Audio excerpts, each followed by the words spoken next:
Eco-anxiety is really an umbrella term that we use to describe a whole range of different emotions that people might experience when we think about the climate and ecological crisis.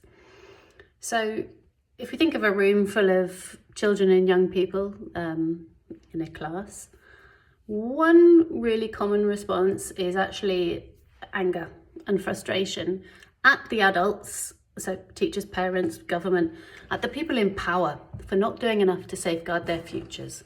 This is probably, I think, the number one key understandable response that we're going to be working with. Another one, really commonly seen, is this sense of apathy. This sense of, well, there's nothing I can do, so, might as well give up. That response, although it can be really hard to hear, it probably is, though, underlying all of that, or stemming from it, is probably an understanding of the enormity of the situation, and maybe even some grief, or some fear, or some anger as well, actually. Who knows? Often what we present is different to what's really going on inside. I think in the West, our cultures are not particularly skilled at being authentic in our emotional expression. Equally, you might, have some children who are quite honest with their expressions of anxiety or, action as well. They might be quite fervent in their desire to engage in healthy activism, or activism that tries to get stuff done. And then there's sort of risks around overdoing that as well. Whatever the emotional reaction is, either in children or in yourselves, the key message here is that all feelings are valid. It's what we do with our feelings that matters, right? So eco-anxiety itself it's not a pathology, it's not something we're trying to get rid of. It's certainly not in the DSM-5 mental disorders manual, so it's not going to be something that's ever diagnosed. It can, though, the time when it becomes a problem or something we need to look at is if it's affecting our ability to engage in daily life. So if it's affecting our sleep, or if we're becoming sort of day on day depressed with it, or if it's affecting our ability to sustain relationships or engage in work or school, then yes, there are things that can be done to lessen those feelings, or to be able to live with them in a way that is healthy. And this, by the way, is the work of every adult supporting young people as well. The work starts with us. We need to, if we're not already in a practice of emotional regulation, now is the time to develop it, so that if a child comes to us with some concerns, we're able to put our own feelings aside in that moment and be truly present with what's arising for them, rather than becoming overwhelmed or dismissing them because we can't handle what it brings up for ourselves. So, how to handle climate emotions is what I cover in my workshops. So as well as things like climate cafes and supportive group spaces, we'll talk about healthy habits, such as limiting your exposure to the news, or being very conscious about what content you consume. We'll talk about thinking traps, so the ways in which we can make our anxiety worse than it needs to be. So I talked a little bit about, it's called the saviour complex, like rushing around trying to do everything yourself, thinking you've got to save the world. Another really common thinking trap is sort of catastrophizing. We're all doomed.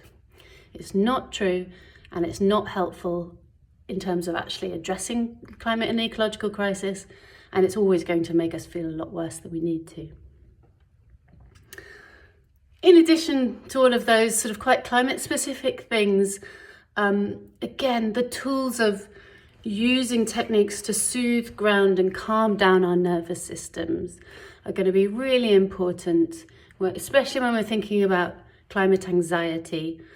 The word, anxiety, unless we are dealing with a direct climate impact like a flood here and now, it's almost always referring to what we think might happen. And if that's provoking a stress response in us, then we're not really going to be able to access the calm prefrontal cortex rational thinking part of our brain and be helpful. So yeah, doing things like breathing techniques, progressive muscle relaxation, mindfulness, calming down our body so that we can be more present, active and engaged is always going to be helpful. That said, there is always going to be an inherent discomfort in this topic, okay? There's always going to be a huge uncertainty around what's going to happen, and there is always going to be some sadness as well.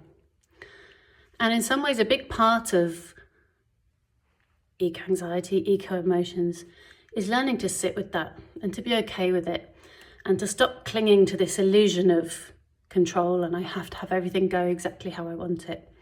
We are living in an age of intense uncertainty. People refer to the term VUCA, volatile, uncertain, complex and ambiguous. And so if we can model being okay with that as a reality, I think that's really going to help young people be okay with it too.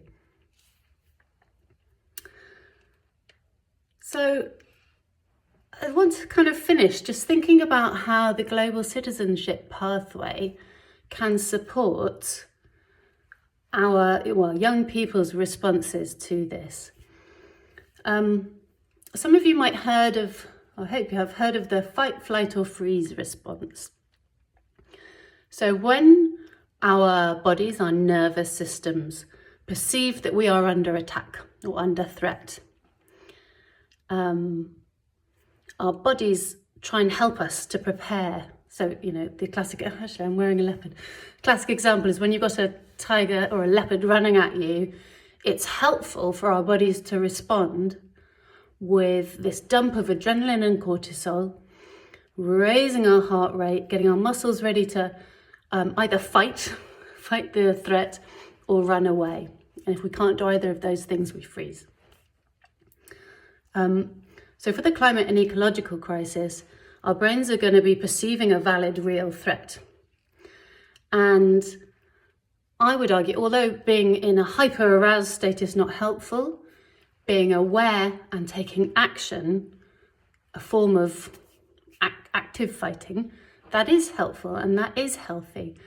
And that is a real opportunity for educators using the global citizenship strand of doing together so that we can show young people what meaningful climate action looks like how to actually do it. And just in doing that together, not only are they learning new skills, we're also sending the unconscious message to young people that we can do something together. We care about your future and it matters to us. So that makes a huge difference to those feelings of anger that I was talking about earlier. The other thing it can really help do, actually, is pull young people out of that apathy state, because that sense of, oh, there's nothing we can do, is, that sense of apathy, giving up, is fueled from the belief that what we do doesn't make a difference. But if, through the global citizenship work, if you're teaching young people about how social change occurs, how individual actions influence other people, and it all adds up to a sort of collective social change, that can be super inspiring. And finally, I think the other way that work on the global citizenship pathway can be really helpful is that because it takes this global systems approach to understanding the world, what it can do is be quite a powerful counter-narrative to some of the sort of denial mechanisms that you might see floating around on the internet. So we've talked about fight, flight, freeze response. What I'm referring to specifically here is the flight response. So if young people feel threatened from climate change, and they feel like they can't take action, what they're going to do often is run away. But, you know, there's nowhere to physically run. They're going to run away in their minds.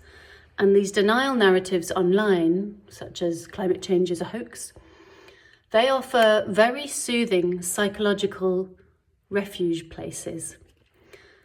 So what I'm saying is that by looking at issues of climate justice, issues of climate science, issues of how information is spread and indeed misinformation is spread and shared online, and how our politics can interact with all of this, all of these social and political and geopolitical factors coming together, probably the strongest counter narrative I can think of to that flight response that we are seeing in some classrooms.